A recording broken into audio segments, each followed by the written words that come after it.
What's up, guys? Welcome back for another one. Today we're going to be reviewing one of the more polarizing helmets on the market. This is the Simpson Mod Bandit. Now, by no means is this a new helmet. In fact, believe it or not, the Mod Bandit has been around for at least 6 years. Now, some people love it, some people hate it, but subjectively, this is one of the most handsome helmets on the market. Now, is it all looks and no performance? Well, let's find out. So let's talk specs. First off, this is a fiberglass helmet that comes in 2 different shell sizes. And what that really means is that fitment, for those of you whose head is in between 2 sizes, may not be as spot on as, say, a helmet that has 3 different shell sizes. So do keep that in mind. In my own experience, I have a size 24.5-inch coconut, and I am wearing an extra large in this Simpson Mod Bandit. But again, I also have a lot of hair, so my fitment may not be the same as your fitment, so do keep that in mind. Now, if we're talking about ventilation, it has several vents in here that can be opened and closed. On the top of the helmet, there are 2 of these chimney style vents. And in the front of the helmet, you see these 2 vertical vents here.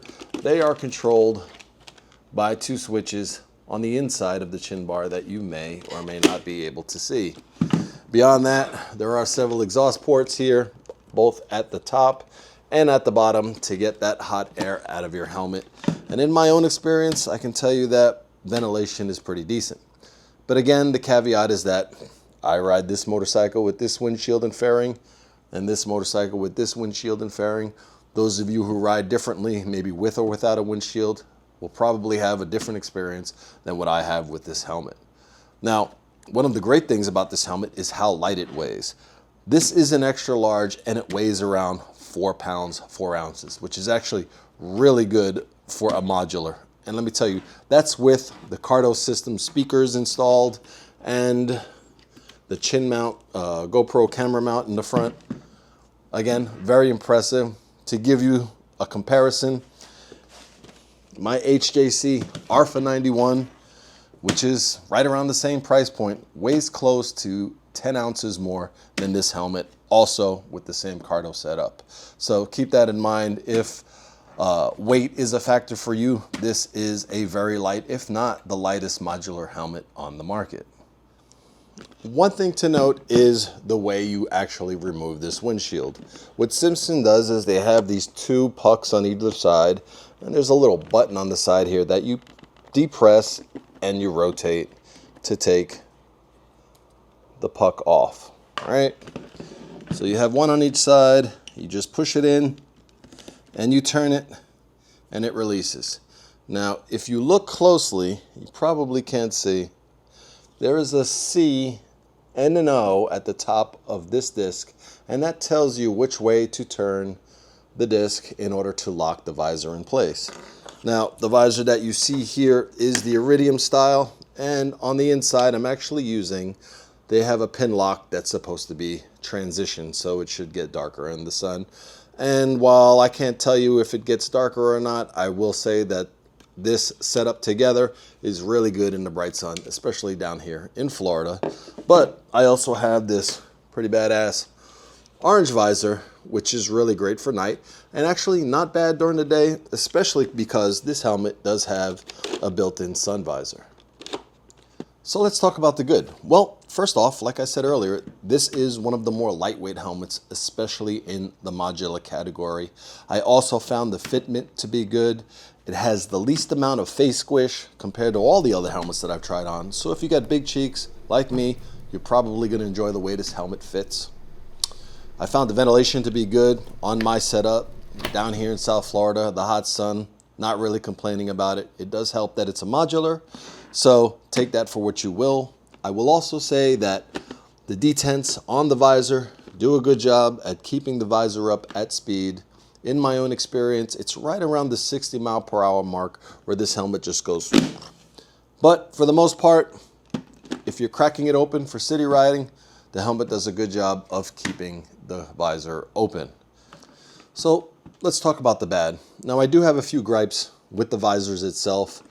First off is the fact that these are pin lock ready visors that the helmet comes with, but in fact it does not come with a pin lock insert, and I just personally feel that at this price point a pin lock insert should have been included.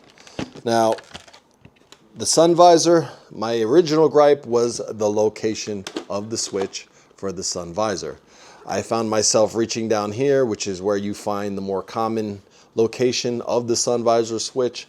But now that I have my Cardo installed, I can see the benefit of having the switch here instead of down here, as I can mount my Cardo on the side of the helmet. Again, it was just something I had to get used to.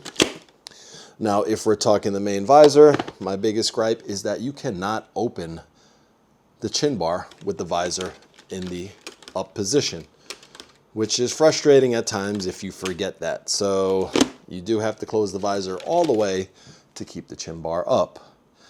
Now, speaking of chin bars, with the chin bar in the up position, like many modular helmets, you cannot ride at, say, maybe over 20, 25 miles per hour without feeling like your head is about to get pulled off by the wind.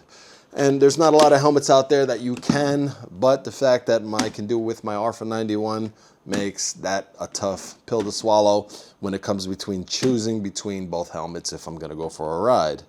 Now, beyond that, I do find that the helmet is noisy, and maybe that's the trade-off of how squishy the cheek pads are on my face. Maybe that's the trade-off, because my face is not so insulated, it's allowing more noise into the helmet.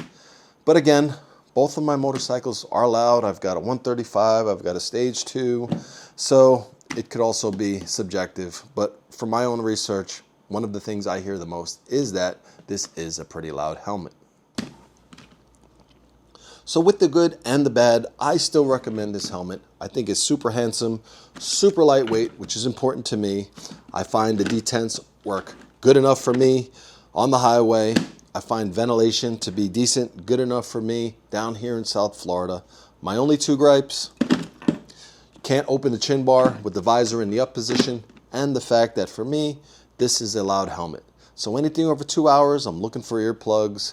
But again, I got two loud Harleys, so if you've got a quieter motorcycle, maybe you don't have the same experience as I have.